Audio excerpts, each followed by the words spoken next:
의원님들의 질의 답변 시간을 갖도록 하겠습니다. 질의와 답변은 교섭단체 간사 간 합의에 따라서 일문일답 방식으로 진행하되 오전 주질의는 7분, 또 오후 1차 보충 질의도 7분으로 하고 이후 보충 질의는 위원장이 각 교섭단체 간사위원과 협의해서 정하도록 하겠습니다. 질의 시간에는 후보자의 답변 시간도 포함되므로 후보자께서는 이 점 유념하셔서 답변은 핵심 위주로 간략하게 해주시기 바랍니다. 그리고 회의장 마이크는 발언 시간이 초과되면 자동으로 꺼지도록 되어 있습니다. 위원님들께서는 발언 시간을 준수하셔서 청문회가 원만히 진행될 수 있도록 협조해 주시기 바랍니다.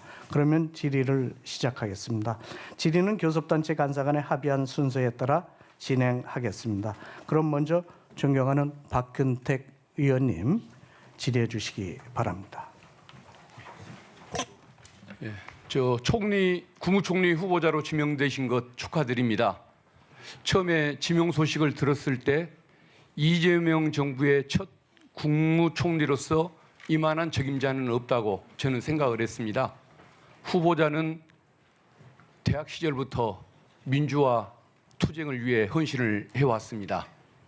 또 청년 정치인이 되어서는 그 참신한 그 이미지와 또 국민적인 또 인기 이걸 또 토대로 김대중 대통령 국민의 정부 탄생에 앞장서 왔습니다.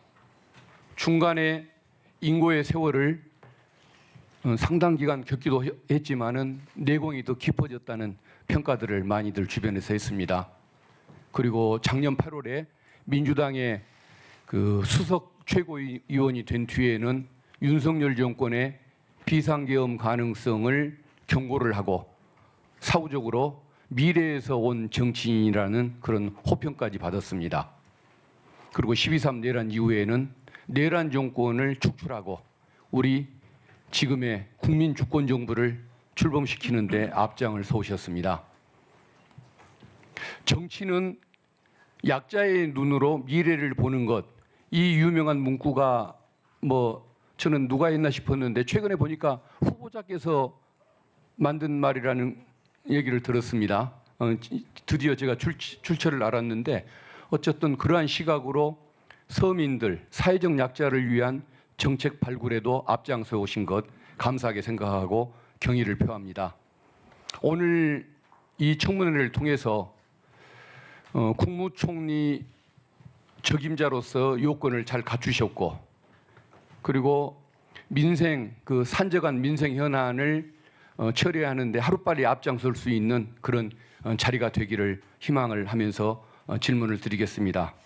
저는 처음에 오늘 그 정책 질의 이게 정말 중요하다고 봤습니다. 지금 대한민국에 쌓여 있는 민주주의 회복 또 민생 회복의 이런 과제들을 생각하면 어떤 정책 질의 중심으로 나가는 것이 맞다고 생각을 했는데 좀 전에 자료 요구 과정, 의사진행 발언 과정에서도 봤듯이 후보자의 그 도덕성, 인격을 흠집내기 위해서 여러 가지 문제를 제기하고 있고 특히 공식적인 그 수입보다 어떤 지출이 더 많았다라는 이유로 매덕이 차이가 난다는 이유로 이거 가지고 계속 그 의문을 제기하시는 시각이 있기 때문에 원만한 청문회의 그 진행을 위해서 먼저 이 부분에 대한 그 설명의 기회를 한번 듣고 진행했으면 좋겠다는 생각이 드는데 한번 설명을 해 주시겠습니까?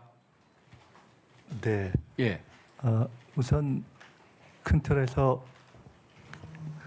국무총리로서 사명감을 갖고 잘 해라 하는 말씀에 대해서는 깊이 사명감을 갖고 유념해서 최선을 다하도록 하겠습니다. 큰 틀에서의 수입, 공식적 수입이라고 하면은 세비 수입이 되겠죠. 세비 수입 이외에 지출이 더 많다 하는 부분은 이후에 관심 있고 궁금하신 의원님들의 질문에 하나하나 답변 드리겠습니다만은 총체적으로 말씀드리면 세비 수입 이외의 수입은 축의금 또는 조의금, 출판기념회 2번 그리고 제 처가 장모님으로부터 이렇게 생활비 지원을 간혹 받은 것, 이런 것들 정도가 총체적으로 모여서 세비 외 수입을 구성했고 그 구성에 있어서는 일부에서 말씀하신 것처럼 한 시기에 몰려서 상당하게 현금을 쌓아놓는 그런 방식이 아니라 매해 분산돼서 조금씩 되고 그때그때 지출이 되었다. 이렇게 큰 틀에서 설명드릴 수 있겠습니다. 예, 알겠습니다. 한 가지만 더 말씀드리면 그리고 각각 추기, 조이, 출판기념회에 모여진 액수도 통상적인 사회적인 통념 또는 저희 연배의 사회생활과 관련된 또는 국회 내에서 이루어진 그런 행사들에 비추어서 제가 다시 확인해 본 바 다 감사한 액수이긴 하지만 과하게 넘는 경우는 없는 것으로 그렇게 다시 한번 확인되었습니다. 알겠습니다. 설명 감사합니다. 제가 그 서면으로 사전 질문을 드린 것이 있습니다. 그 중에 하나가 전 정권 한덕수 전 국무총리의 총리직 수행에 대한 평가 한마디로 해주시라고 요청을 드렸는데 서면 답변에서 후보자는 반면 교사로 삼겠다 이 말씀을 했습니다. 기억나십니까? 네, 예. 어떻게 답변을 할까 고민하다가 예. 반면교사로 삼겠다는 한 말씀을 드리는 것이 가장 적절하겠다 생각이 들어서 예. 한 말씀으로 답변 드렸던 것을 이해해 주시기 바랍니다. 전직 그 국무총리에 대한 비판이 싫어서 그러셨는지는 모르겠지만 짧게 답변을 하셨는데 그래서 제가 한번 질문을 구체적으로 한번 드려보겠습니다.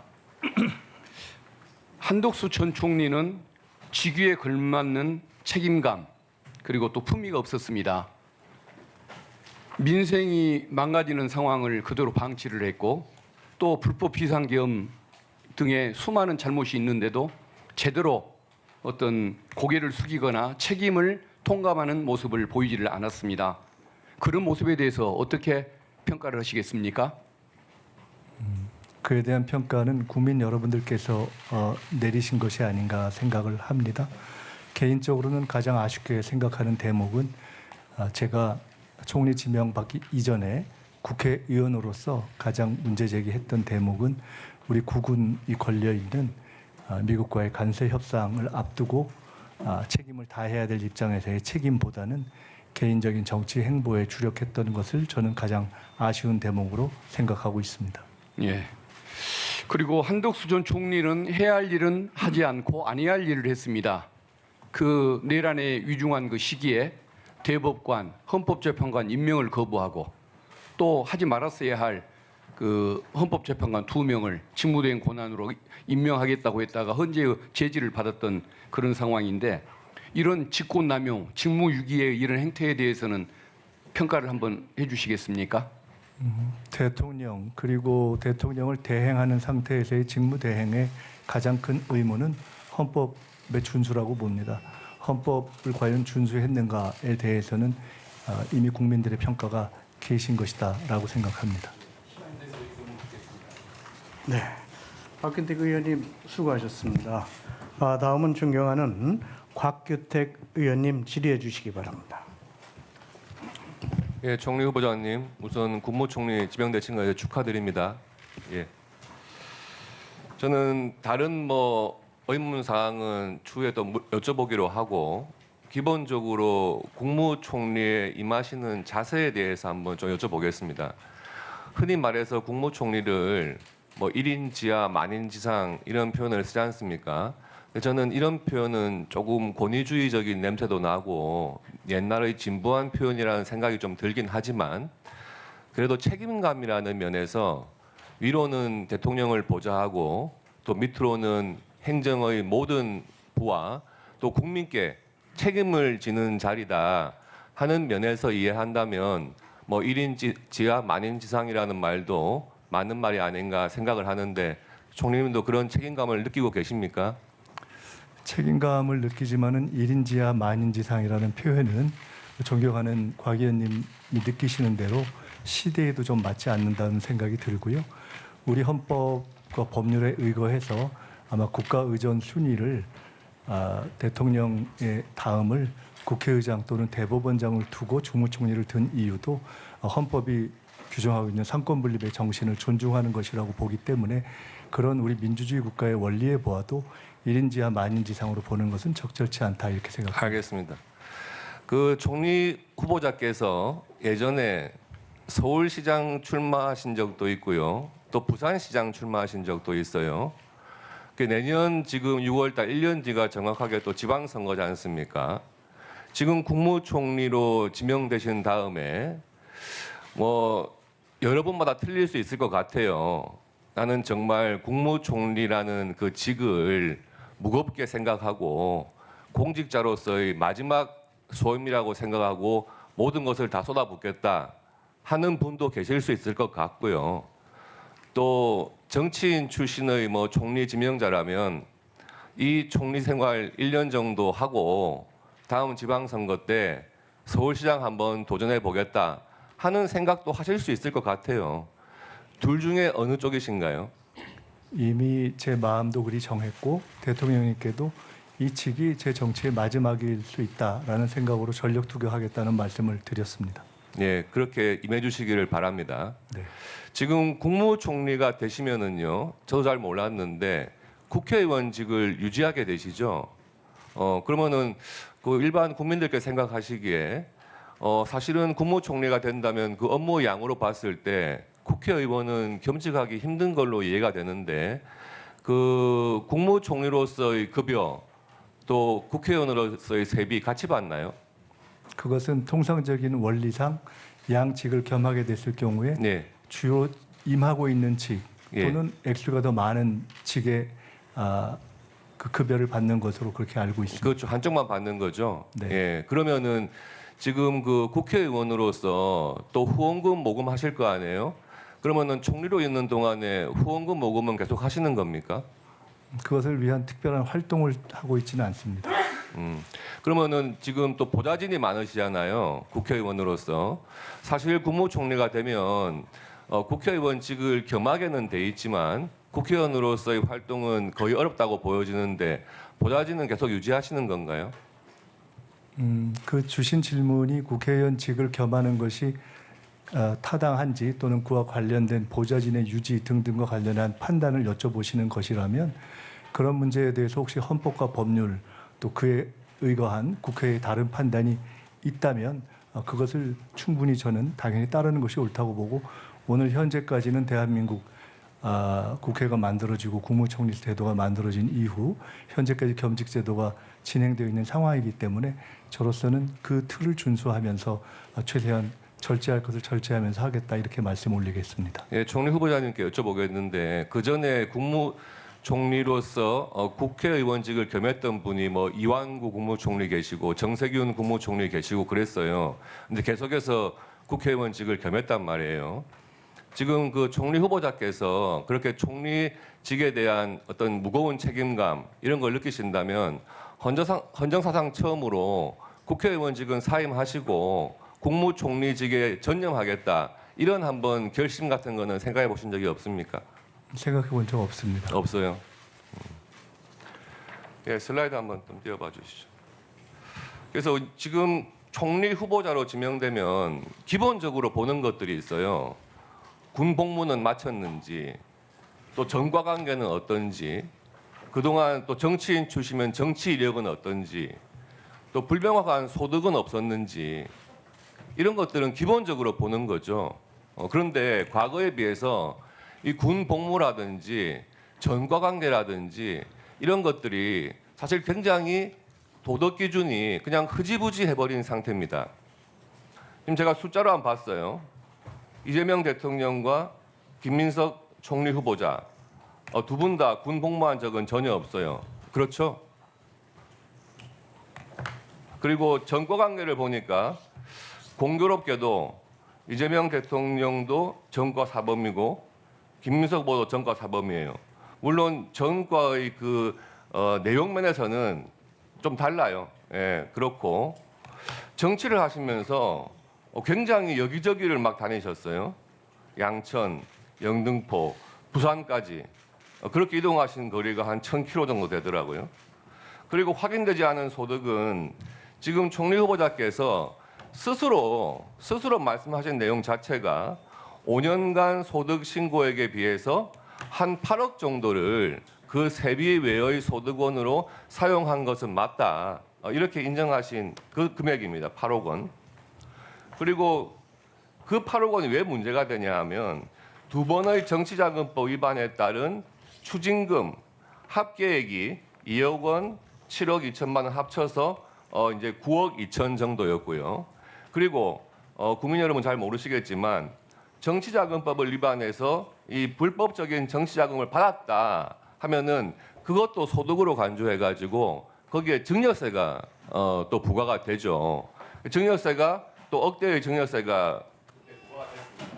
이런 부분들에 대해서 지금 이런 숫자들이 나오는 것에 대해서 기본적인 한번 입장을 말씀해 주십시오. 이게 지금 답변 드려도 될까요, 네, 위원장님? 답변하십시오. 네. 답변 드릴게요. 아까 이 그림표를 통해서 보여주신 중에 소득과 관련한 등등에 대해서는 오늘 청문회를 통해서 여러 의원님들이 바로 그것을 궁금해해서 여쭤보시고 답할 기회가 있는 것으로 저는 생각하고 있고요. 나머지 정치 과정에서의 당적 관련한 문제 또는 과거 전과의 구성에 관한 문제 또는 군 복무의 문제 등등은 군 복무가 민주화 운동 때문이냐 그것을 포함한 것이냐 때문에 군을 못 갔는가 수형 생활 때문에 또는 통상 정치에서 문제되는 군의 적절한 방식에 의한 적절치 않은 방식에 의한 회피 이런 것에 의한 것이냐 등등에 대한 것을 그것을 이렇게 다시 확인해서 여쭤봐 주신다면 그것에 대해서 또 답변 드릴 수가 있을 것 같습니다. 예, 그 아까 말씀 주신 중에 다른 부분은 실제로는 연동돼서 표현하는 것도 또 제가 답변 드리는 것도 그다지 적절하다고는 생각되지 않습니다. 네, 곽혜택 의원님, 네, 수고하셨습니다. 오후에 이어서 질의하시는 걸로 해주시면 되겠습니다. 네, 한정혜 의원님 짧게 의사진행 발언해 주시죠. 네, 제가 원래 길게 잘 안 합니다. 저희가 뭐 여당이고 하기 때문에 저희도 인내를 가지고 어쨌든 이 인사청문회를 잘 마무리해야 된다라고 하는 생각은 합니다. 그런데 다만 대통령님을 여기에 끌어다 넣는 것은 조금 자제해 주셨으면 좋겠다는 말씀을 드립니다. 한 달도 안 된 시점에서 대선을 치르면서 대한민국 국민이 이재명이라고 하는 정치인을 대통령으로 선택을 했습니다. 그런데 지금 이재명 대통령이 여기 인사청문 대상인 것도 아닌데 그걸 끌고 와가지고 이렇게 하는 것은 이재명 대통령을 선택한 국민에 대한 또 국민 통합을 통해서 대한민국 코를 잘 이끌고 가겠다고 하는 대통령에 대한 저는 기본적인 예의와 존중이 조금 부족한 거 아닌가 하는 생각이 들고요. 이 부분은 조금 의원님들 잘 좀 지켜주셨으면 좋겠다는 말씀드립니다. 네, 이상입니다. 네, 네, 다음은 존경하는 박선원 의원님 질의해 주시기 바랍니다. 네, 김민석 국무총리 후보자님, 그간 업무 파악하시느라고 얼마나 노고가 많으셨습니까? 삶의 역정에 대해서 존경하는 박균택 의원님이 간략하게 말씀하셨습니다만 저도 국무총리 후보자의 삶의 역정을 되새겨보면서 어제 저녁에 성경책을 봤습니다. 봤더니 마태복음 6장 34절 내일 일을 위하여 염려하지 말라 내일 일은 내일이 염려할 것이요 한날의 괴로움은 그날로 족하니라. 이 말씀을 우리 총리 후보자께서 그 엄청난 역경을 이기면서 몇 번이나 되새겼을까 생각을 했습니다. 왜냐하면 총리 후보자는 숭실고 졸업하셨죠. 네, 그때 제가 알기로는 성가대 합창단도 하시고 아주 그 신실한 기독교 믿음이 있는 분으로 알고 있기에 이 성경 말씀을 붙잡고 어려운 그 힘든 시간 10여 년, 20여 년을 정말 잘 단단하게 뚫고 오신 것에 대해서 존경을 표합니다. 아까 우리 박균택 의원님 말씀대로 약자의 눈으로 미래를 본다는 것이 자신의 정치 신념이자 정치에 대한 해석으로까지 이렇게 인식하는 건 쉽지 않거든요. 그것은 그만큼 스스로의 경험, 어떤 뼈저린 어떤 체험 속에서 나온 중요한 말이다 이렇게 생각을 합니다. 그런 관점에서 보았을 때 우리 이재명 정부 또 그 이재명 정부에서 대통령을 보좌해서 국정을 이끌어야 할 국무총리의 책임과 역할은 실로 크다 할 수밖에 없지요. 그런데 마치 방금 대통령님의 그 병역 문제나 이런 것을 끼워서 이렇게 들고 오는 것 정말 무슨 대선 불복도 아니고, 또 요새 국민의힘 쪽 의원들이나 그 진영 사람들이 하는 말이 있습니다. 민주당 지지자들은 윤석열 정권이 탄생됐을 때 비록 대선 졌지만 나라가 잘 되길 바랬다. 그런데 국민의힘은 대선에 지니 대선 불복의 마음으로 이 정부가 정말 잘 되면 어떻게 할 거냐를 걱정한다고 하는데 사실이 아니길 바랍니다. 윤석열의 부동시, 그리고 어떤 분은 급성 간염으로 군대 면제받고 이런 분도 계시지만 3년 이상, 3년 세월을 옥고를 치르면서 병역을 대신했다. 민주화 투쟁으로 병역을 대신했다는 것을 확인하면서 질문드리고자 합니다. 어제 그 대통령께서 11개 부처 장관을 임명하셨습니다. 상당히 파격적이면서 동시에 그 약자의 눈으로 미래를 본다 하는 그런 개념, 그런 비전과 컨셉이 상당히 살아난 두드러지는 그러한 그 장관 임명이었다고 생각을 하는데, 이 과정에서 총리 후보자께서 보시기에는 이재명 정부가 내란 정권의 그 모든 분야에서 걸친 그러한 그 악폐와 부정적 여파를 극복하면서 나아갈 수 있는 비전과 정책의 토대를 마련했다라고 저는 생각합니다만, 총리 후보자께서 보시기에 이번 그 장관 임명의 성격, 그리고 우리 정부의 나아갈 방향을 어떻게 그리고 있다고 보시는지 설명이 좀 필요할 것 같습니다. 네, 우선 아까 앞선 의원님 질의에서 있었던 제가 군에 가지 못했던 것은 1980년대 민주화운동 때문에 근 3년 정도 감옥에 갔던 것, 광주 민주화운동의 진실을 알리는 과정에서 그렇게 되었다 하는 점을 다시 환기시켜 주셔서 감사드립니다. 조금 전에 존경하는 박선원 의원님께서 성경 말씀을 주셨는데, 개인적인 배경상 제가 학교라든가 여러 가지 배경상 기독교적 배경과 그러한 믿음이 있습니다만은, 지금까지 오는 데 있어서는 그러한 특정한 종교라기보다 많은 사회에 좋은 선배나 원로 또는 각 조교의 뜻있는 분들의 말씀이 큰 도움이 됐었다 하는 말씀을 다시 한번 제가 새기면서 앞으로 잘 하도록 하겠습니다. 그 이번에 대통령님께서 발표하신 일부 그 내각 그 예정자들에 대한 것을 보면, 첫째는 인사 원칙에 대해서 이미 말씀하신 대로 실력 위주로 하겠다라는 것이 이미 드러난 대통령실 구성 등을 포함해서 일관되게 드러나고 있는 것 같습니다. 대통령께서는 또 한편으로는 지금 경제와 민생을 살리는 것이 가장 중요하다고 생각하셔서 기업에서의 경험을 쌓은 분들을 가급적 중시하면서 그분들이 내각에 참여했으면 좋겠다는 생각을 일관되게 하신 것으로 알고, 그렇게 인물을 널리 찾아오신 것을 제가 직접 지켜봐서 알고 있습니다. 동시에 국회에서 함께 활동하시던 의원님들도 다수 참여하시게 됐는데, 그것은 인수위도 없이 출발해야 되는 그러한 정부의 성격상 국회와 긴밀하게 협력하면서 상당한 리더십을 갖고 활동하는 데 있어서 국회의원들이 결과적으로 보면 잘하더라, 이런 평가와 경험에 기초하신 것이 아닌가 싶습니다. 그 외에도 여러 가지가 있겠습니다만은, 근본적으로 국민공모제라는 방식을 이번에 제기하고 현재 진행하고 있는 것으로 보여지듯이, 어떻게든 정치는 국민이 한다라는 철학에 입각해서 내각도 구성해 가려는 그러한 뜻을 갖고 계신 것으로 알고 있고, 민노총 출신의 노동부 장관이 처음으로 이렇게 등장한 것도, 이것이 한편으로는 기업의 경험을 중시하면서도 우리 사회의 진보적 목소리를 반영하려는 그러한 균형 감각이 반영된 것이 아닌가, 이렇게 생각합니다. 네, 그렇게 그 경제 그리고 미래지향적인 그 부처에 대해서 과감하게 능력 유지에 새로운 인선을 하면서도 동시에 외교 국방 통일은 매우 원숙한 경제 이른분을 네, 맞습니다.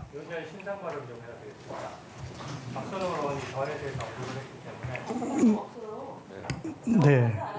네. 짧게 하시죠. 가만히 있어 보세요. 가만히 있어 보세요. 잠깐만요. 잠깐만요 좀.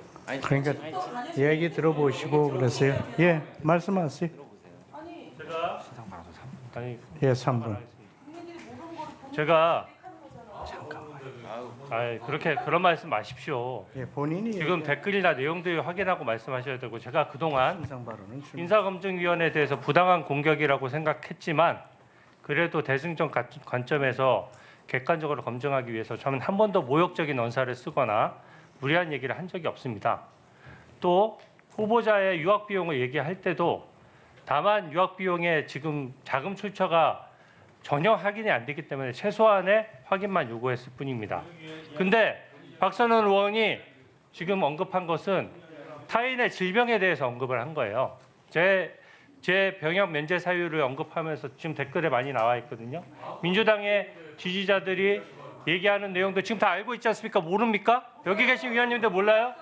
모르는 분도 있겠지만 박선원 의원이 알고 얘기한 거잖아요. 몰랐으면 어떻게 얘기합니까? 근데 그거는 말이 안 되는 거죠. 기본적으로 개인 프라이버시 얘기하면서 타인의 질병과 관련된 거 얘기하면 본인이 압니까? 저는 고등학교부터 질병 알아서 지금까지 치료받고 있습니다. 그런 내용을 제가 여기 공개된 자리에서 인사검증위원이 다른 검증위원한테 언급을 받아야 됩니까? 이건 기본적인 국회의 품격도 아니고 지금 어떻게 개인 프라이버시 얘기를 할 수가 있습니까? 이런 내용을? 기본적으로 아무도 몰랐다고요. 그러면 급성간염이라는 표현을 왜 했습니까? 이거 몰랐어요? 몰랐으면 박선호 의원 모르고 얘기한 거예요? 제 얘기를 언급하신 거죠? 아닙니까? 사람에서 이거 사과해야 될 사안이고요. 타인의 질병에 대해서 아무리 국회의 품격이 떨어져도 남이 치료받고 있는 내용에 대해서 그렇게 할 수가 없는 겁니다. 제가 다른 내용 얘기한 게 있습니까? 제가 김미수 후보자 얘기했을 때 질병이나 개인 신상에 대해 얘기한 게 있어요? 정확하게 사과하시기 바랍니다. 네. 자, 예. 간사님 조용히 하시고요. 박선원 의원님, 본인이 그걸 우리 청문위원을 공격하기 위해서 한 발언이라면 해명하시고 사과할 필요가 있으면 사과하시기 바랍니다. 잠시 시간 드리겠습니다. 사과할 필요가 없다고 봅니다. 저에 대한 언급이 아닙니까? 말씀해 보세요. 저에 대한 언급이 아니에요? 아니면 아니라고 말씀해 보세요. 손으로 그렇게 할 거예요? 사과하세요. 본인이 얘기한 게 훨씬 더 심한 겁니다. 최소한의 어떤 기준이 있어야 되고. 저는 기준이 있습니다. 급성 감염은 나는 빨리 치료돼서 군대 가는데 전혀 문제가 없을 거라는 제 나름의 판단이 있습니다. 내가 갖고 있는 의료 상식이에요. 자, 그렇기 때문에 내 눈에 있는 들보를 보지 않고 남의 눈에 티끌을 가지고 지적하는 그런 의원님들 짓을 하지 마세요. 의원님들 조용히 네? 해주시기 바랍니다. 국정 비전과 우리 대한민국이 어떻게 가야 될지 정책에 대한 자, 박선원 검토하세요. 의원님 조용히 하시기 바랍니다. 자, 주진 의원님 본인이 뭐 그에 대해서 사과를 못하겠다 이렇게 얘기하셨으니까 그걸로 대신하도록 하겠습니다. 자, 이에 대해서 뭐 다른 의견이 있으면 나중에 말씀하시도록 하고요. 회의를 진행을 하겠습니다. 자, 다음은 잠깐만요. 되겠습니다. 자, 박선원 신상 발언 아니면 하지 마십시오. 자, 박선원 의원님 수고하셨습니다. 다음은 존경하는 오기영 의원님 질의하시기 바랍니다. 예, 질의하겠습니다. 후보자님, 여기 국회와 정부는 분명히 이제 역할들이 다르고 그래서 이제 이 청문회 과정 통해서 실제 몇 가지의 그 국정 철학이나 헌법 수호지는 분명히 좀 검증을 해야 한다는 생각이 들었습니다. 특히 내란 이후에 지금 새롭게 정부가 수립되고 그 내란 이후에 구성되는 국무총리나 국무위원들이 과연 헌정적 수호 의지가 있는가, 이게 앞으로 어떤 국무위원들 간에 이것에 답변을 공개적으로 국민들 앞에 해야 되는 거 아닌가, 그런 생각이 들었습니다. 그래서 이 점에 대해서 하나씩 좀 여쭤보겠습니다. 실제 이 지난번 12월 13일 제가 대정부 질문하면서 내각에 있는 분들한테 이걸 내란이라고 왜 인정을 안 합니까? 이렇게 철학이 없고 원칙이 없는 사람들이 어떻게 헌법 수호 의지가 있습니까? 다 사퇴해야 되는 거 아닙니까? 실제 제대로 사퇴한 사람이 없었습니다. 그 이후에 제가 다시 대정부 질문하면서 자료를 좀 뒤져보니까 페루 이야기입니다. 2022년 페루. 거의 친일 쿠데타가 일어났는데 친일 쿠데타 과정에서 이 친일 쿠데타 잘못됐다고 이야기를 하고 그걸 비판하고 그래서 일부는 사퇴하기도 하고 또 부통령은 즉시 그게 문제가 있다고 지적을 해서 한 2시간 만에 경찰이 현직 대통령을 체포했었습니다.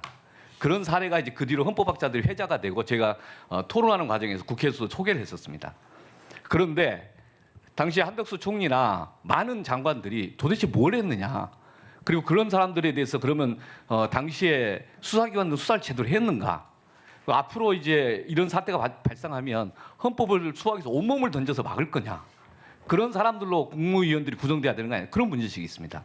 그래서 그 이야기를 좀 하나씩 물어보겠습니다.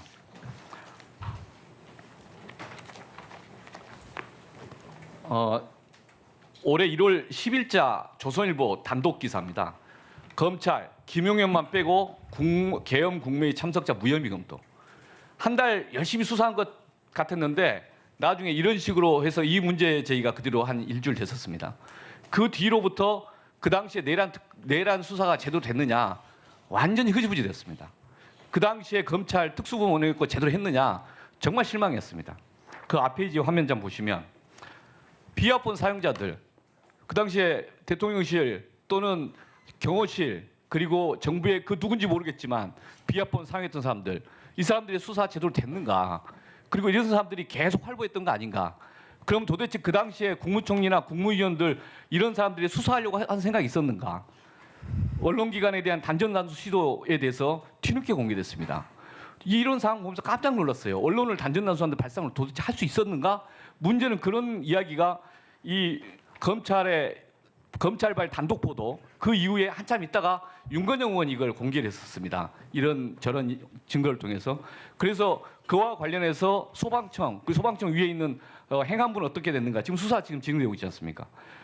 한덕수 총리 이야기입니다. 한덕수 총리가 12월 3일 그날 밤 뭐 했는가도 의혹이 있어 지금 피의자로 조사받고 있지만 12월 5일 비상계엄 선포문을 사후에 서명했다는 겁니다. 의정비서관인가 그 부속실장인가 누군가 와서 서명하라고 해서 그날 한덕수, 김용현 서명하고 그리고 그 하루인가 이틀 있다가 윤석열 대통령 서명하고 그리고 나서 회수했습니다. 그러면 그 이후에 일주일 동안 하는 과정에서 내란을 사실상 사후에 합법화하려고 했던 거 아닌가? 이런 사람들이 계속 활거하고 또는 했으니 지난 수개월 동안에 내란 수사가 제대로 됐겠는가? 그래서 내란 특검 발족됐지만 많은 증거 확보나 이게 하는 과정에서 철저하게 이거 협조해야 된다. 증거 제출할 거 제대로 제출해야 되고 이 분명히 협의를 한다고 생각 어떻게 보십니까? 좀 충분히 내란 특검에 증거를 숨기거나 이런 자세는 정부 그래서는 안 되지 않겠습니까? 그렇습니다. 예, 다음 보시겠습니다. 다음 화면. 그 앞에. 물론 이제 저희가 보면 그러니까 모든 공무원들, 공직자들 다 비판할 수는 없습니다. 조성현이든 또는 윤미나 실장이든 유역 감찰관이든 자기 나름대로 헌법 수의 의지가 있는 분들이 있었습니다. 그리고 이런 사람들이 불이익을 당하면 안 된다. 그래서 지금 기본적으로 헌법 수호 의지가 있는가에 대한 답변을 따로 하셔야 되고 두 번째로 어떤 사람이 내란 가담자고 어떤 사람은 내란을 수호하려고 했던 사람인가에 대한 판단을 내부적으로 충분한 기준을 갖고 잘 설정해야 된다. 그래서 내란 가담자, 드러나지 않은 내란 가담자, 국회 아니 그 정부의 어디 누구든 간에 공직에 있는 사람들은 다 정리해야 된다. 내란 가담자는 범죄자입니다. 내란 가담자를 정리 못하면 지금 새로운 정부는 존재할 이유가 없습니다. 두 번째, 내란을 비호했던 사람도 있습니다. 드러나지 않은 비호했던 사람들.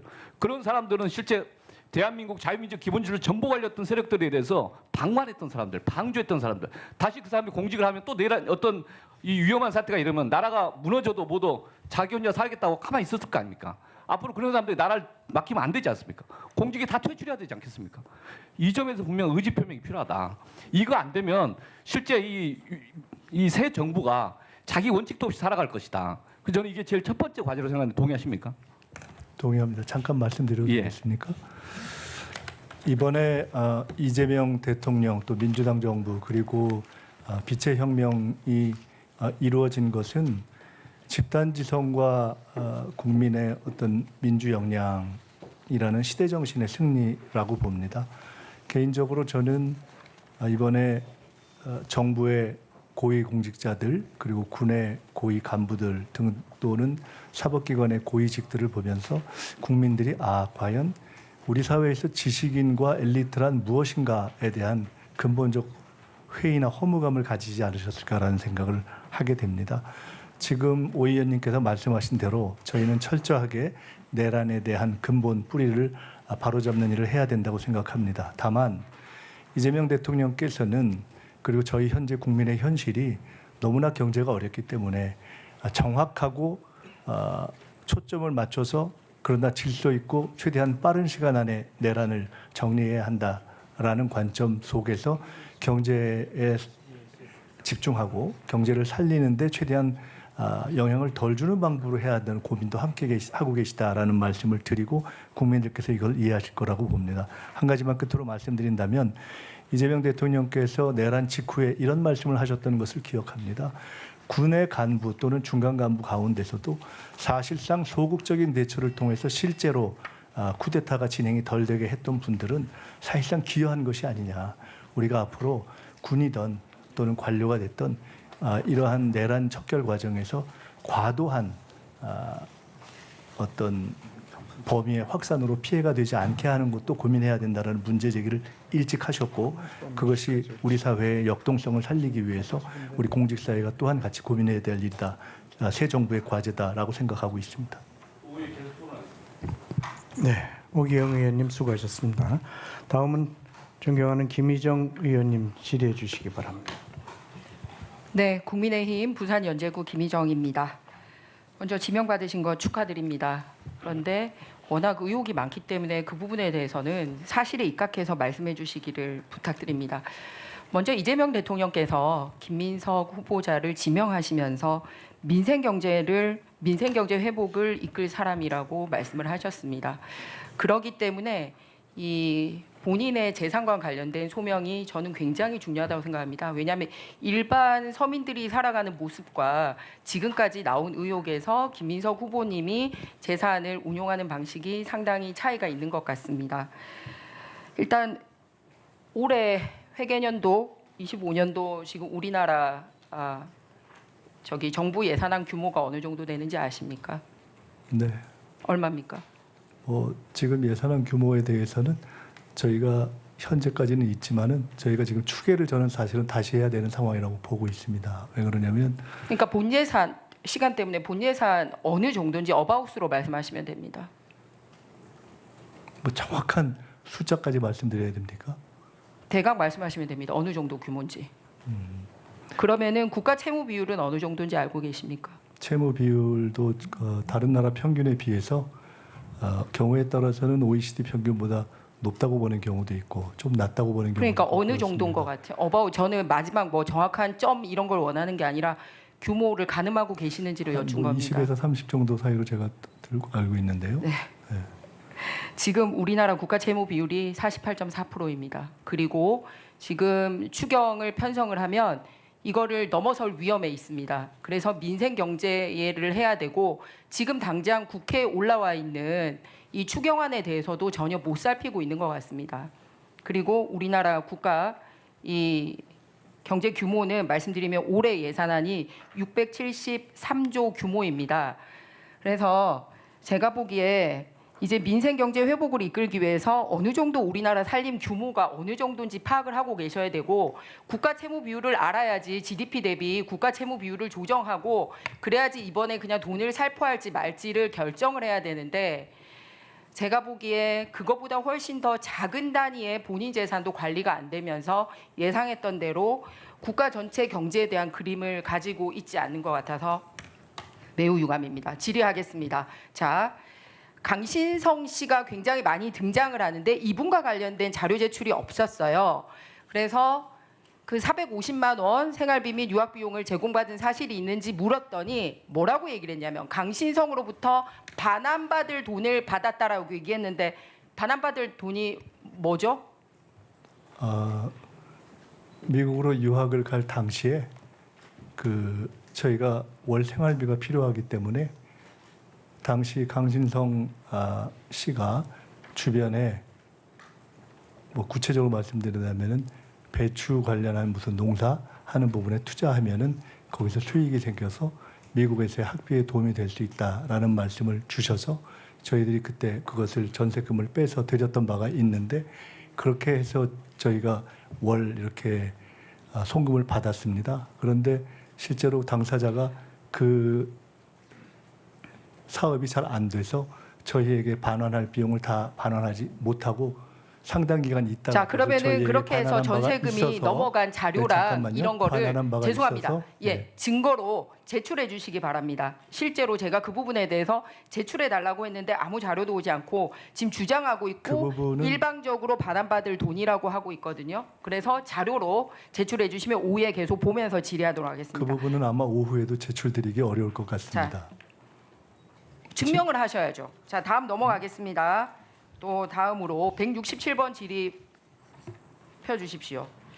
그런데 그 167번 그런데 보면 상당히 이 사람하고의 관계가 167번 화면 내주십시오.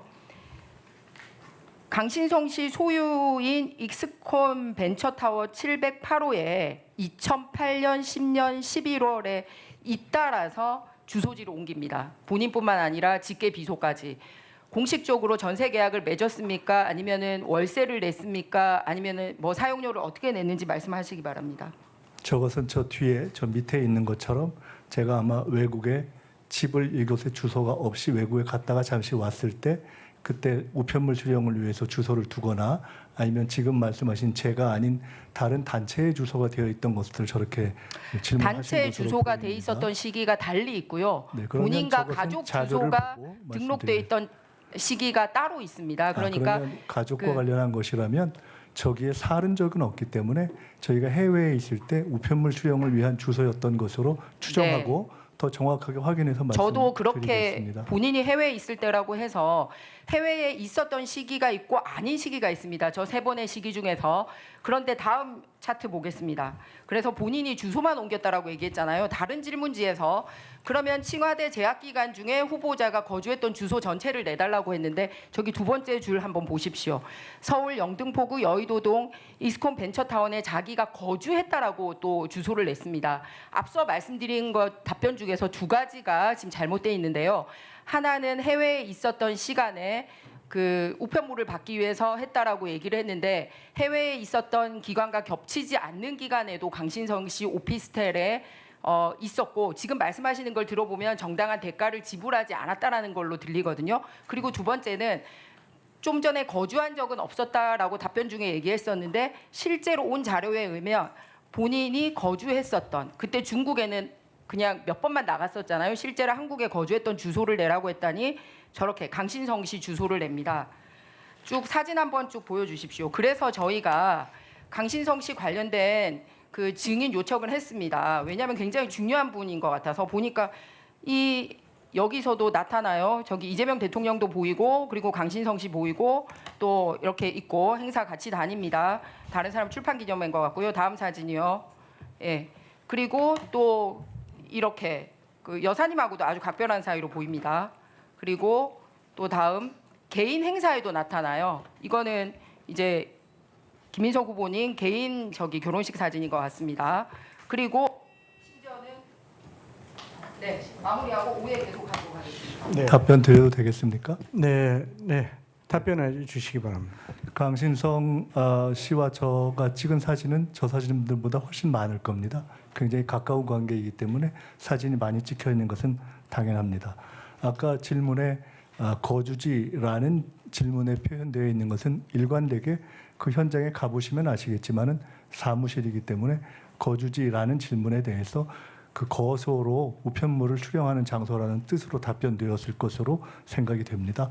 우리 김희정 의원님께서 중국 말씀을 하시면서 몇 번만 가셨잖아요 라고 말씀한 것에 대해서는 나중에 칭화대에 실제로 몇 번만 간 것이지 아니냐에 대한 질문을 할 때 거기에 충분히 일조를 맞춰서 가는 것에 대해서 설명을 드리는 것으로 대신 하겠습니다. 이따 그건 답변하시고 그러니까 거주하신 건 아니다.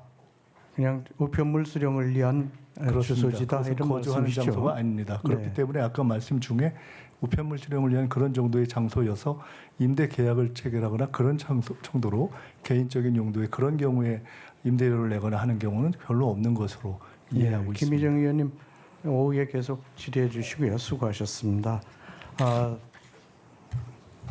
다음은 존경하는 전용기 의원님 질의해 주시기 바랍니다. 네, 경기 화성장의 전용기입니다. 그 일생 동안 집을 가져본 적은 없으시죠? 제 명의의 뭐 집을 말씀하시는 예. 것이라면 그렇습니다. 최근 재산 신고한 거 보니까 2억 1,500만 원이라고 이야기를 하는데 저희도 꼼꼼히 보니까 그 중에 1억 4,800만 원은 정치 자금으로 잡힌 예금이더라고요.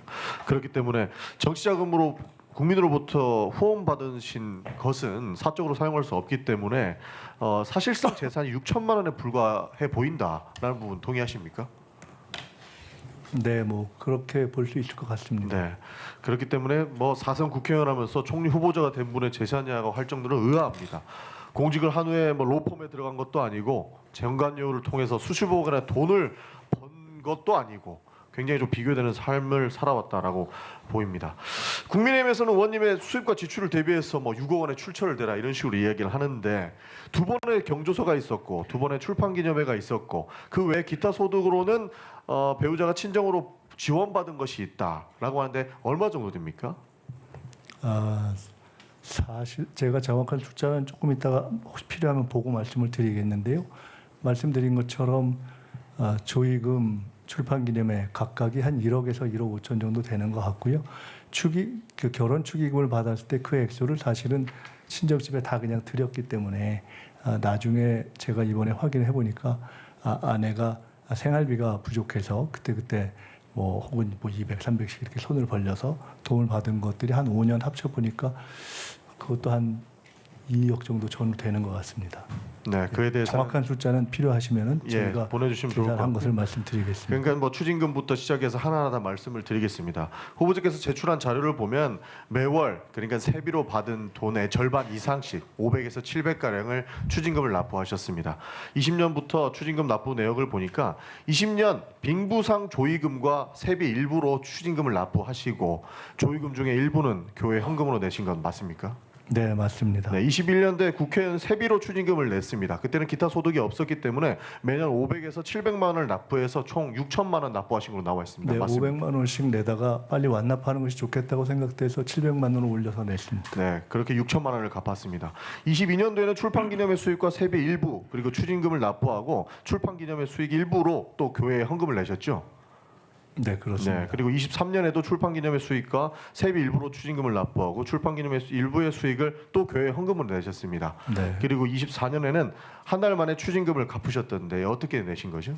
24년에 4년에 24년에는 제가 대출을 해서 그때가 선거가 있는 해여서 대출을 해서 1억 8천만 원인가로 제가 기억을 하는데 확인을 해보겠습니다만은 그때 일부는 선거 비용을 준비하고 나머지를 추징을 완납하는 데 썼습니다. 1억 그리고- 정도 됐던 것 같습니다. 그리고 그 갚는 것에 저희가 봤을 때는 아파트 대출금이 사라진 것 같던데 그 부분이 그렇습니다. 네, 아파트 그 보증금을 빼서 갚은 네, 것이죠. 나중에 이제 끝난 뒤에 아파트 보증금을 빼서 네. 다 갚아버렸습니다. 그렇게 해서 내신 걸 확인했습니다. 그런데 지금 국민의힘에서 주장하는 것처럼 6억을 한두 달 안에 집에 쌓아놓고 썼다라고 한 주장과는 너무나도 배치되는 내용입니다. 그렇기 때문에 너무나도 음해성이 짙다라고 보는 것이고 그리고 4인간의 채무 1억 4천만 원을 올해 6월에 대출을 해서 갚았다라고 하신 거 맞습니까? 맞습니다. 네, 그러면 실제로 이 자금은 어디서 나왔는지라고 이야기하기보다는 대출을 해서 갚았다 이렇게 봐도 되는 거죠? 네, 명확합니다. 네. 원래 추징금 그리고 추징금과 연동된 중과산 증여세, 그다음에 4인간 채무 이렇게 세 가지의 일종의 채무가 있었는데 순서를 어떻게 할까 고민하다가 중과산 증여세의 부담이 너무 커서 그것을 제일 먼저 그 이후에 공적 채무인 추징금 네. 그리고 4인간 채무의 순서로 갚으려고 예정하고 있었고 그에 따라 갚았습니다. 그럼 다 증명이 되네요. 가족 간의 조의금까지 본인이 과거에 있었던 추징금, 그러니까 사회적 책임을 다하고 그 의무를 다하기 위해서 누구처럼 돈 29만 원 있다고 도망가지 않고 그것을 납부하기 위해서 굉장히 노력했던 것이 보입니다. 실제로 상이 당했는데 그 조의금을 받은 것을 추징금을 냈고, 그리고 출판기념회에서 책을 판 돈으로 또 추징금을 냈고, 그렇게 추징금을 납부할 수 있게 해주셔서 감사한 마음에 교회에 헌금을 냈습니다. 남편이 벌어온 돈은 사회적 책임을 다하기 위해서 집에 못 가져오니까 배우자께서는 친정에다가 손을 벌려서 생활비 쪽으로 지원을 받으신 거고, 그 세비로 부족한 부분 맡긴다고 생활비 받아온 것을 돈이 어디서 났냐라고 증명하라는 꼴이 되어버린 것 같습니다.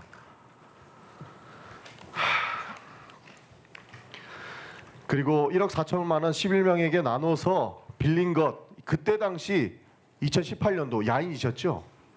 네, 그렇습니다. 그때로서는 그 방법 외에는 제가 중과산되고 있는 그 증여세를 일시에 같은 차용 방식을 써서 일시에 가까운 지인들에게 이렇게 나눠서 소액으로 나눠서 하는 방식 외에는 제가 신용을 다른 어떤 금융기관을 활용할 수 있는 방법이 없었습니다. 공직자가 아니었고 사인이었는데 저 불법 정치 자금 받을 거였으면 차용증을 쓸 일도 없었겠죠. 아니 일단 이자와 원금을 다 갚았기 때문에 저것은 뭐 다른 불법이다 아니면 다른 제공이다 뭐 이런 것을 얘기하는 것 자체가 설정이 되지 않는 이야기. 이자를 내오다가 언론에 밝힌 것처럼 이자를 내오다가 결국에는 완납을 했고, 그분들이 오히려 이 원인을 해소하겠다라고 이야기한 부분, 기자회견 하겠다는데 후보자가 말렸다는 내용도 있습니다. 맞습니까? 네, 제가 너무 미안해서 그분들이 너무 좀 억울하고 분하다고 해서 몇 분이 그런 말씀을 하셨는데 제가 너무 좀 미안해서 그냥 하지 마시라고. 그리고 추징금은 모두 완납하셨습니다. 네. 그러니까 도망간 사람도 굉장히 많은데 그것을 사회적 책임을 다하기 위해서 노력을 하셨는데, 추징금 때문에 가산세가 붙은 부분에 대해서도, 그러니까 추징금을 다 완납했기 때문에 가산세로 매긴 부분은 돌려받을 수 있다고 아는데 그 부분은 신청을 하지 않으셨던 걸로 압니다. 대법원 판례상 저 같은 경우에 추징금을 내고 그 같은 금원의 액수에 대해서 증여세를 부과한 경우에 원래는 다 추징을 완납하면 증여세는 환급할 수 있다는 판례가 있는 것으로 알고 있는데, 저는 그런 것도 또 나중에 누군가 시비를 걸 수 있다고 생각돼서 그냥 포기하는 마음으로 안 신청했습니다. 네, 전영기 의원님 수고하셨습니다. 다음은 존경하는 황운하 의원님 질의해 주시기 바랍니다. 네, 조국혁신당의 황운하 의원입니다. 국무총리는 대통령을 보좌하고 행정각부를 통할해야 하는 그런 막중한 책무를 가지고 있습니다. 그래서 이 청문회 과정은 정책과 업무 역량에 대한 검증에 좀 집중해야 한다고 생각합니다. 존경하는 여러 청문위원 선배 동료 의원들께서도 이렇게 정책 검증에 좀 집중해 주시기를 좀 부탁드리겠습니다. 어제 이재명 대통령께서 이제 중동 상황 말씀하시면서 추경의 필요성을 말씀하셨더라고요.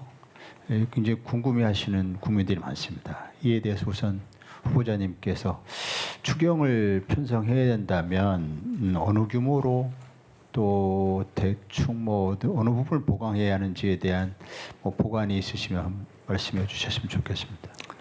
그 부분은 현재 정부 차원에서 논의를 하고 준비를 한 사안이기 때문에 제가 현재 지명자로 청문회를 하고 있는 입장에서 말씀드리는 것은 좀 그런 것 같고요. 다만 두 가지만 말씀드리자면 중동 상황 때문에 또는 그 이후에 더 가중적인 요구가 있습니다만은 그것과 별개로라도 코로나에 이어서 내란까지 가중된 어떤 민생의 어려움 때문에 추경 문제는 계속 제기돼 왔지 않습니까?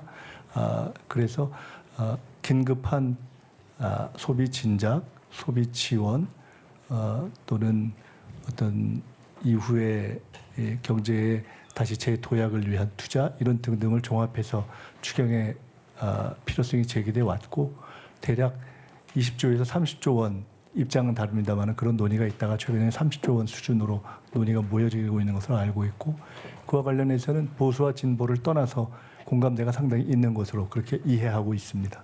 네. 다음 국민의힘 의원들께서 여러 의혹들을 많이 말씀하셔서 사실 저는 의혹 관련해서는 말씀드리고 싶지 않았는데 또 한 가지만 좀 지금 짚고 넘어가겠습니다. 그 후보자님께서는 제가 이게 좀 검토를 해보니까 2002년 사건 굉장히 억울하셨을 것 같더라고요.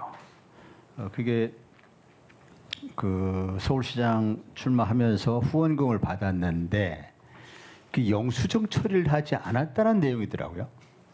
네, 이게 좀 억울하게 생각하지 않으세요?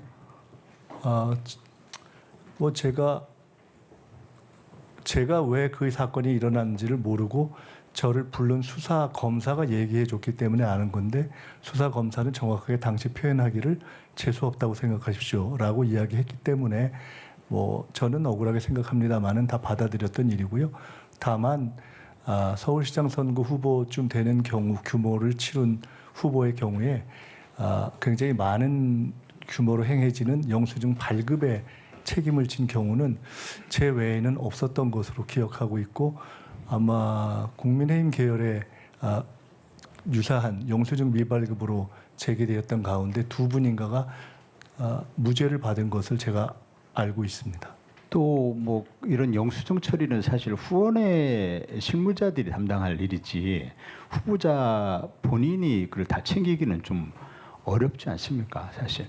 그래서 그 부분이 굉장히 억울하게 생각이 되었을 것 같은데 그 당시에 검찰이 이제 관련된 SK 손기승 회장으로부터 김민석이 건을 얘기하지 않으면 놔두지 않겠다 이렇게 협박을 해가지고 그래서 검찰이 의도하는 진술을 받아낸 것으로 이렇게 알고 있는데 맞습니까?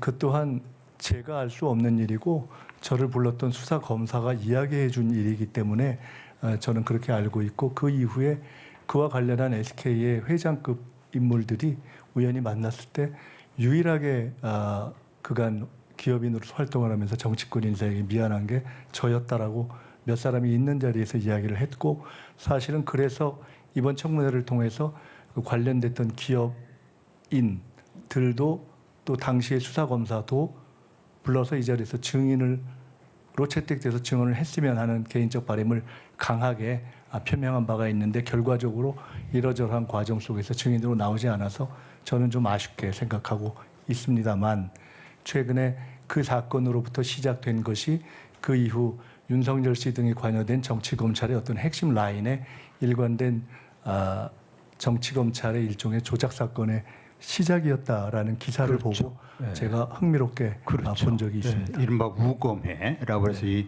우검에 소속된 검사들이 윤석열, 한동훈 또 사진에 등장하지 않습니다만은 노무현 대통령 죽음을 몰아갔던 이인규 검사, 이제 또 조국 사냥에 앞장서 조국 사냥을 했던 윤석열, 또 이재명 대통령 구속을 시도했던 한동훈 등이 다 여기에 들어가 있습니다. 예, 특수부 검사들, 조작 검사, 조작 수사들의 어떤 모임이었던 이런 검사들의 정치 수사, 표적 수사의 출발점, 첫 번째 희생양이 김민석 후보자님이었다. 이렇게 분석이 되더라고요. 저는 뭐 희생양이라기보다는 제가 나중에 보기에는 노무현 대통령을 겨냥한 수사에 저는 그때 변방에 이미 버려진 인물이었기 때문에 잊혀진 인물이어서 그냥 이렇게 버리는 카드로 쓴 것이 아닌가 이렇게 생각을 나중에 보고 하게 됐습니다. 그리고 그 당시 후원금도 당에서 요청을 했고 후보자님 요청했던 게 아니고 당에서 요청했고 또 사용 내역도 선관위에 다 보고됐더라고요. 맞습니까? 네, 중앙당이 해당 기업에 요청했고 해당 기업에서 가져와서 그것을 그대로 선거 캠프에 전달해서 선관위에 신고하고 쓴 내역입니다. 그래서 당시 중앙당의 후원회장을 맡았던 분께서 20년 정도가 지난 후에 제게 왜 그것을 불만을 표시하지 않았냐 이렇게 말씀했던 적이 있습니다만은 중앙당이 한 일이니까 어쩔 수 없다 이렇게 생각했었습니다.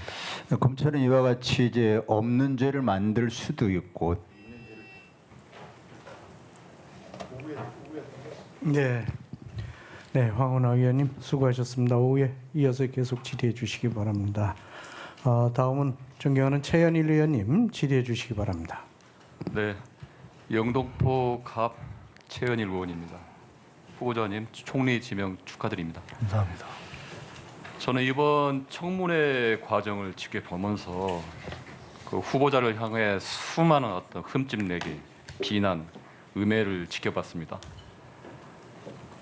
후보자의 가족과 또 그 속에 있는 상처를 인정 없이 파헤치고 정확하지 않은 사실관계로 진위를 호도하고 때론 음해하기도 주저하지 않았습니다.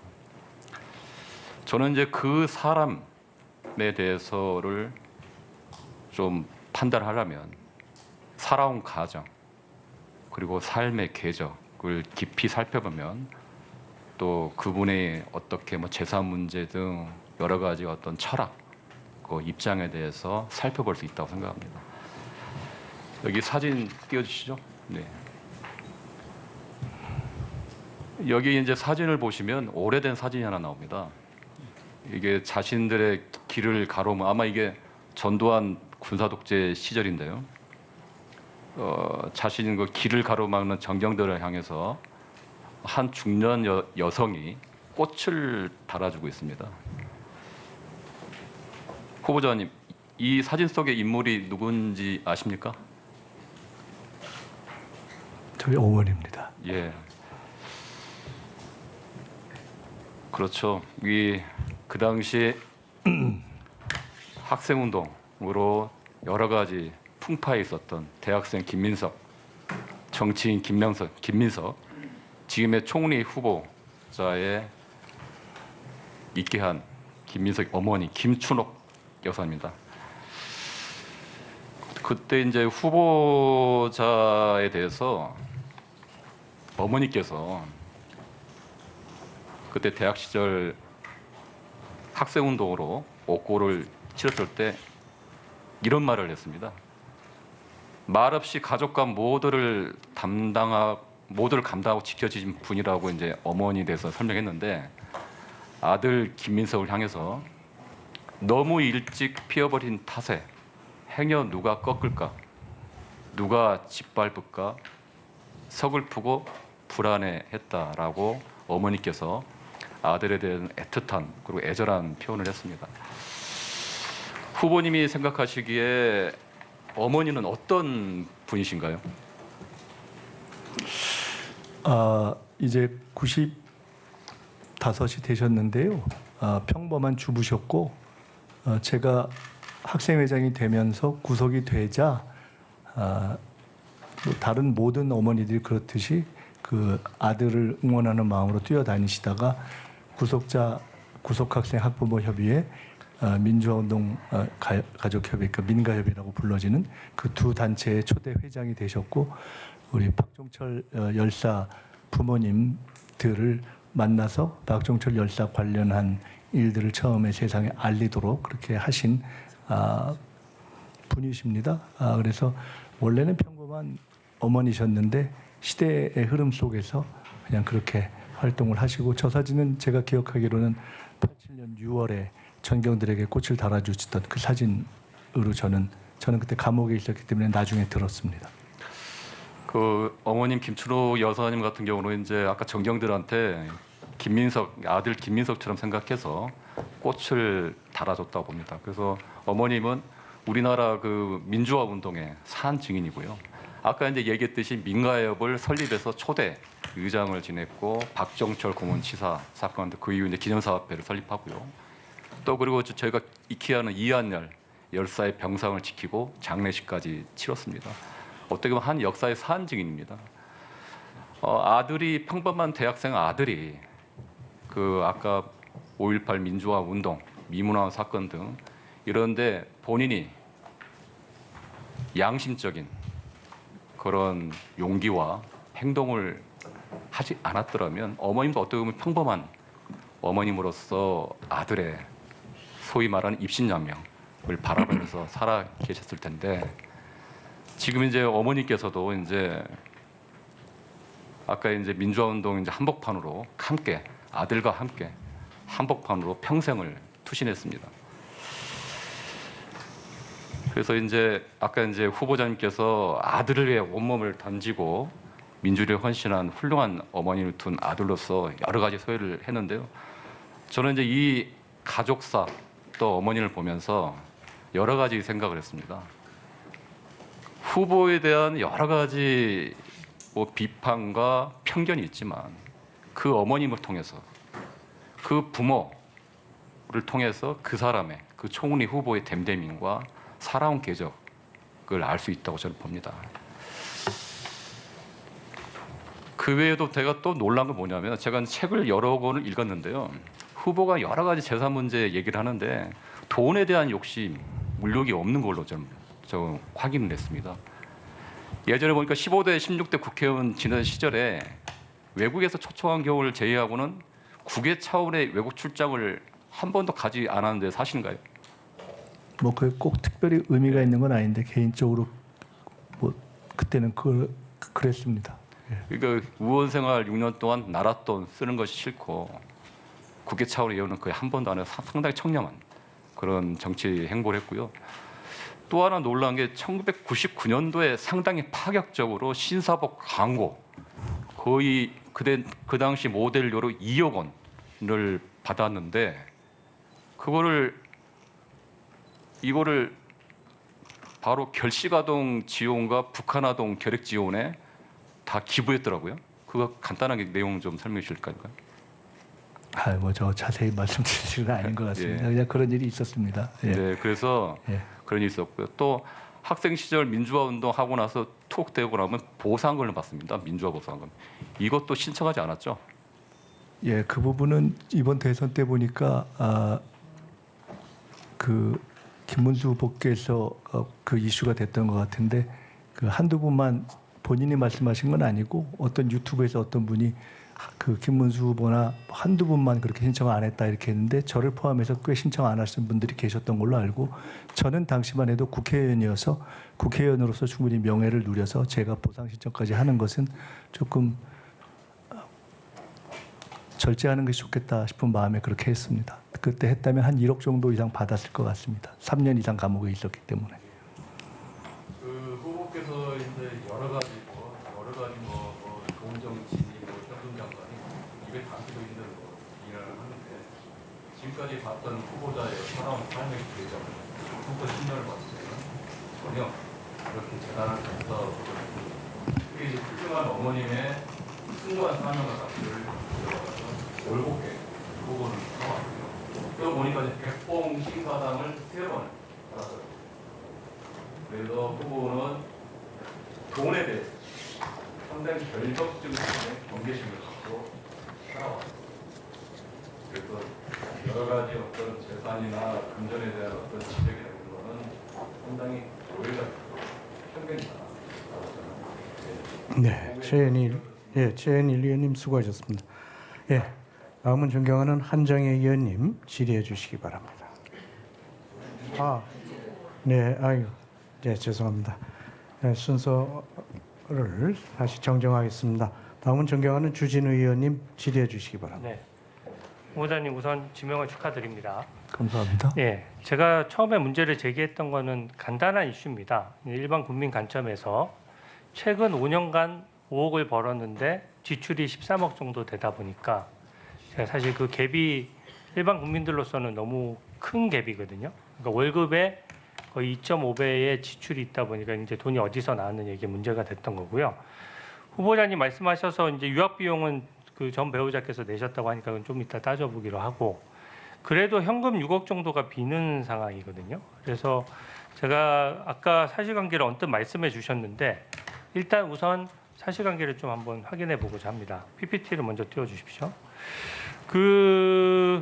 일단 아까 축의금은 받긴 하셨지만 다 처갓집으로 주셔서 축의금은 수익으로 안 잡혔던 것입니까? 그렇습니다. 네, 축의금은 그러면은 수입에서 안 그 전에 한 빠지는 가지 거고. 말씀드리자면은 네.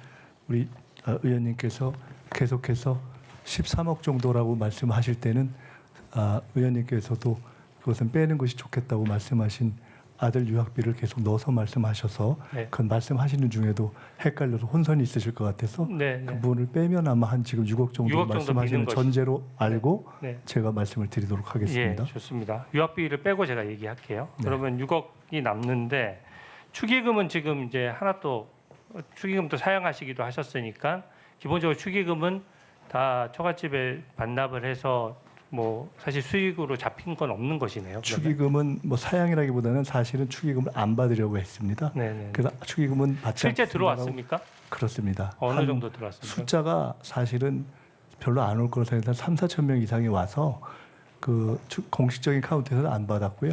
그렇지만 개인적인 가까운 지인들이 이렇게 축의금 봉투를 주고 한 것으로 해서 제가 볼 때는 그래도 제법 들어왔던 것 같습니다. 제법. 포함해서 근 1억 보통 정도. 일반 국민들도 축의금을 하게 되면은 뭐 다음에 다시 축의를 하기 위해서 대충은 금액을 네, 그래서 근 알아두잖아요. 1억 정도가 되는데 1억 정도 됐습니다. 네, 그때가 이제 국회의원 다시 되기 전이고 나이가 제가 재혼이어서 그때 나이가 거의 뭐 제호됐죠. 그런데 네, 그것을 좋습니다. 그 정도, 예, 그 정도 그것을 하고요. 그냥 장모님한테 드렸습니다. 아까 말씀하셨던 게 조의금 1억 5천만 원, 또 출판 기념에 각각 한 번에 1억 5천만 원 정도씩 모였던 것으로 기억한다 이렇게 말씀하셨는데 그건 맞습니까? 조금 더 정확히 말씀드리자면은 네. 부의금이 한 1억 6천 정도 되는 것 같고요. 네, 그건 정확한 겁니까? 어쨌든 확인이 가능한 겁니까? 그때- 그것은 뭐 저희가 대략 그때 얼마 정도 됐든 하고 이렇게 뭐 메모 정도 해놓은 수준에 네. 뭐 지나가는 거여서 누구나 다 그거를 뭐 축의금 조의금은 온 국민이 어디다가 신고할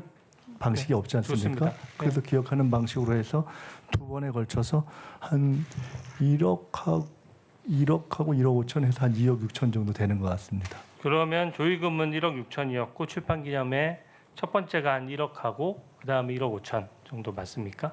첫 번째인지 두 번째인지 하여간 그 둘 중에 한 번이 한 번이 1억 5천 정도 되고 그 다음에 1억 정도 되는 것 같습니다. 네, 그러면은 그걸 합치니까 이제 4억 1천만 원 정도 되고 네. 아까 제가 지금 기존의 언론의 입장에서 나왔던 것보다 새로운 내용이 나와서 좀 확인을 해야 되겠는데요. 처갓집 그 장모님으로부터 배우자가 또 돈을 받은 게 아까 언뜻 말씀하셨는데 2억 원 정도 더 있다라고 말씀하셨어요. 그러니까 아까 축의금을 사실 이게 참 묘한데요.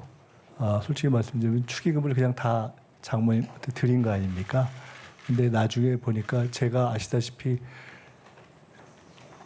추징금 내고 이러면서 저희 아내는 생활을 하면서 생활비에 굉장히 어려움을 겪었고 그래서 생활비로 한 뭐 혹은 뭐 200, 300 이런 식으로 쭉 이렇게 받은 것이 제법 되는 것 같은데 그래서 그 축의금을 그냥 여기서 갔습니다만 그걸 상관없이 드린 거니까 거의 다 포함하면 그렇게 해서 받은 게 2억 이상이 되는 것 같습니다. 2억 이상 된다고. 네.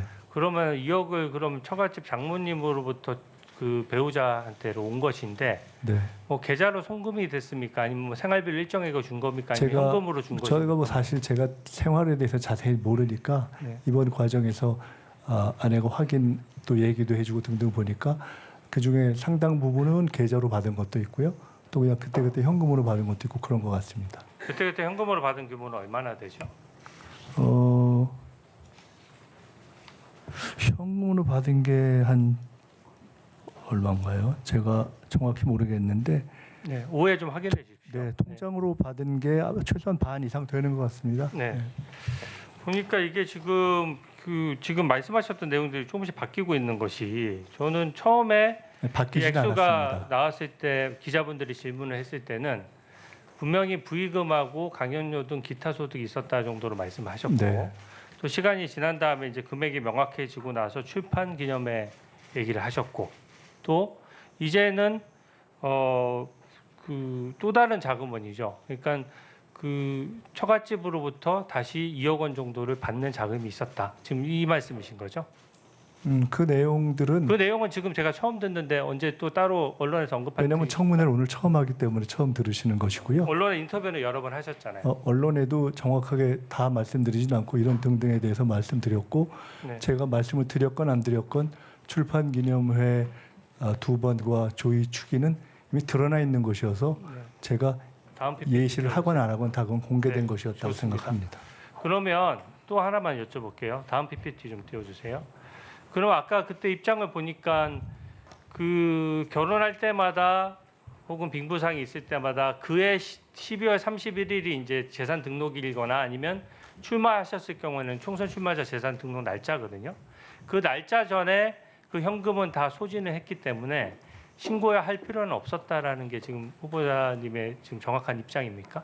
네, 확인해 보시면 네. 추징금 납부 날짜는 그냥 공식적으로 나와 있는 것이기 때문에 다 무슨 결혼 후 또 뭐 빙부상 후 출판기념회 후 출판기념회 후 해서 다 거의 며칠 상관으로 그 중에 대부분을 추징금 납부를 했습니다. 좋습니다. 지금 보면 결혼은 19일 뭐 받지 않았다고 하니까 빙부상은 59일 만에 또 출판기념회 두 번째 거는 32일 만에 전부 다 등록을 하신 거죠? 네, 그렇습니다. 예, 오해 질